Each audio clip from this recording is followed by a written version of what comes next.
अगर किसी भी म्यूचुअल फंड का वैल्यू तो ज़ीरो हो सकेंगे। आज यह वीडियो में इसके बारे में हम डिटेल एनालिसिस करते हैं। चलो वीडियो शुरू करते हैं। हेलो दोस्तों, welcome to holistic investment dot in YouTube channel. Fix deposits की तरह होने वाले ट्रेडिशनल इन्वेस्टमेंट में एक इम्पॉर्टेंट फैक्टर होते हैं कि सेफ्टी ऑफ प्रिंसिपल। इसी कारण के लिए ज़्यादा इन्वेस्टर्स तो म्यूचुअल फंड में इन्वेस्ट करने के बावजूद और तो फिक्स डिपॉजिट्स में इन्वेस्ट करने में ज़्यादा कंफर्टेबल होते हैं। कारण होते हैं कि म्यूचुअल फंड में आपका प्रिंसिपल भी नीचे गिर सकेंगे। अगर आपने 1 लाख म्यूचुअल फंड में इन्वेस्ट कर दिया जाते तो होते हैं कि डेब्ट फंड्स और कि इक्विटी फंड्स मौका है कि ये तो डिक्रीज और डिप्रिशिएट भी हो सकेंगे। उसी समय आपके लिए या तो इन्फ्लेशन बीटिंग रिटर्न्स भी कमा कर सकेंगे। हम सबके लिए यह पता है कि इक्विटी म्यूचुअल फंड्स तो आपके लिए इन्फ्लेशन बीटिंग रिटर्न्स दे सकेंगे, लेकिन उसी तरीके से ये म्यूचुअल फंड तो डिप्रिशिएट होते हुए वैल्यू तो ज़ीरो बना कर सकेंगे। अगर आपने किसी भी म्यूचुअल फंड स्कीम में 1 लाख इन्वेस्ट कर दिया जाते और इसका करंट वैल्यू होते है कि 2 लाख, अब इसके बारे में आप तो ज़्यादा चिंता नहीं लेते हैं। अगर वही 1 लाख इन्वेस्टमेंट का वैल्यू तो ज़ीरो होते तो आप तो क्या करेगी, यही आपके दिमाग में चलते हैं ना। अब इसके बारे में हम बातचीत करते हैं। पहले चीज़ हम देखना चाहिए कि अगर म्यूचुअल फंड भी फाइनेंस कंपनीज की तरह इन्वेस्टर्स को चीट कर सकेंगे, इसका पॉसिबिलिटी है और कि नहीं है। अगर देखें तो म्यूचुअल फंड में इसी तरह पॉसिबिलिटी नहीं होते हैं। कारण होता है कि जो भी फाइनेंस कंपनी जो 1998 टाइम फ्रेम में होते हैं, इसमें होने वाले मेजॉरिटी फाइनेंस कंपनी तो कोलैप्स हो सकेंगे। होते हैं कि आरबीएफ और कि आलवारपेट बेनिफिट फंड, यह सभी फाइनेंस कंपनी तो इसी टाइम फ्रेम में कोलैप्स हो चुके हैं और इसी समय तो इन्वेस्टर्स के लिए एक पैसा तो रिटर्न नहीं दे दिया जाते। क्या म्यूचुअल फंड में भी इसी तरह एक्सपीरियंस होते हैं इन्वेस्टर्स के लिए? इसके जवाब होते हैं कि नहीं। सेबी स्ट्रिंजेंट रेगुलेशंस होने के कारण ही मैंने इसको भरोसा से बोल सकता हूँ, क्योंकि सेबी तो इन्वेस्टर के लिए crystal clear rules and regulations तो दे चुका है। म्यूचुअल फंड तो किस तरीके से भी हो सकेंगे, ये सभी म्यूचुअल फंड तो सभी रूल्स एंड रेगुलेशंस को फॉलो करने की आवश्यक पड़ती है। म्यूचुअल फंड हो सकते कि एग्जिस्टिंग म्यूचुअल फंड जो फंक्शन कर दिया जाते हैं और कि किसी भी म्यूचुअल फंड नए से शुरुआत करना है और किसी भी म्यूचुअल फंड बंद करना चाहते हैं तो भी ये सभी म्यूचुअल फंड तो सेबी रेगुलेशंस को अवॉइड करने की ज़रूरत पड़ती है। और सेबी का मेन मोटिव होता है कि इन्वेस्टर्स का इंटरेस्ट को बचने के लिए। यह सब होने के कारण ही मैंने आपके लिए अश्योरेंस दे सकता हूँ कि म्यूचुअल फंड में होने वाले आपका पैसा तो कोला नहीं हो सकेंगे। अगर आप में डेब्ट फंड में इन्वेस्ट करते और कि इक्विटी फंड में इन्वेस्ट कर दिया जाते तो भी आपका सभी इन्वेस्टमेंट तो वापस डेब्ट और इक्विटी सिक्योरिटीज़ में इन्वेस्ट कर दिया जाते हैं और ये सभी सिक्योरिटीज़ तो म्यूचुअल फंड कंपनी के अंदर नहीं आते हैं।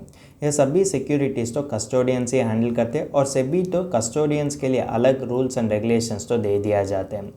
इसके वजह से आपको यह पता चलता है कि सेबी तो ज़्यादा प्रयत्न कर रहे हैं इन्वेस्टर का इंटरेस्ट को सुरक्षित करने के लिए।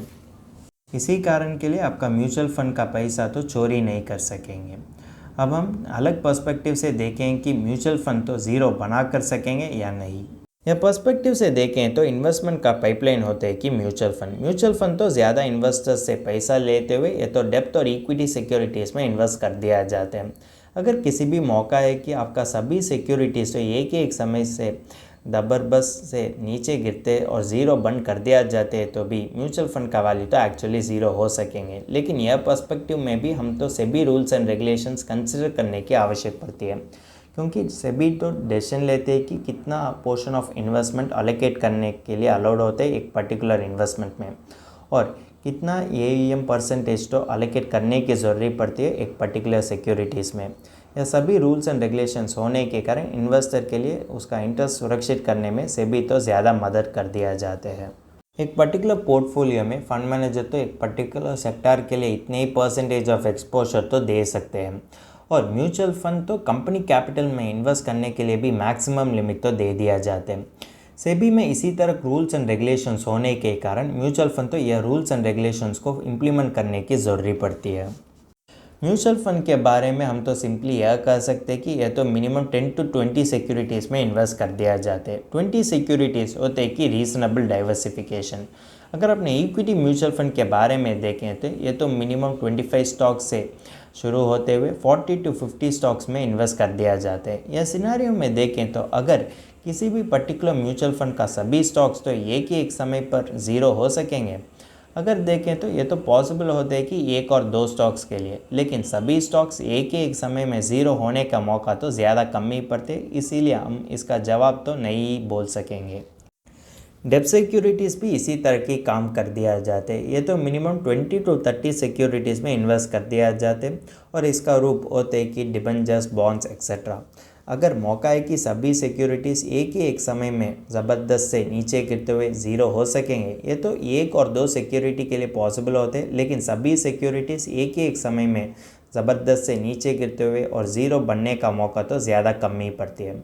क्या सभी सिक्योरिटीज़ तो ज़ीरो हो सकेंगे? थियोरेटिकल पर्सपेक्टिव से देखें तो इसके लिए मौका होते हैं, लेकिन जब आप प्रैक्टिकल पर्सपेक्टिव में देखें तो इसका मौका तो ज़्यादा कम ही पड़ती है। अगर आपने स्ट्रक्चर को कंसिडर कर दिया जाते तो म्यूचुअल फंड तो ज़ीरो बनने का मौका होते हैं, लेकिन इसमें होने वाले फंड मैनेजमेंट स्टाइल और फंड मैनेजमेंट स्टाइल में होने वाले इनबिल्ट डाइवर्सिफिकेशन होने के कारण म्यूचुअल फंड ज़ीरो बनने का मौका तो ज़्यादा कम ही पड़ती है।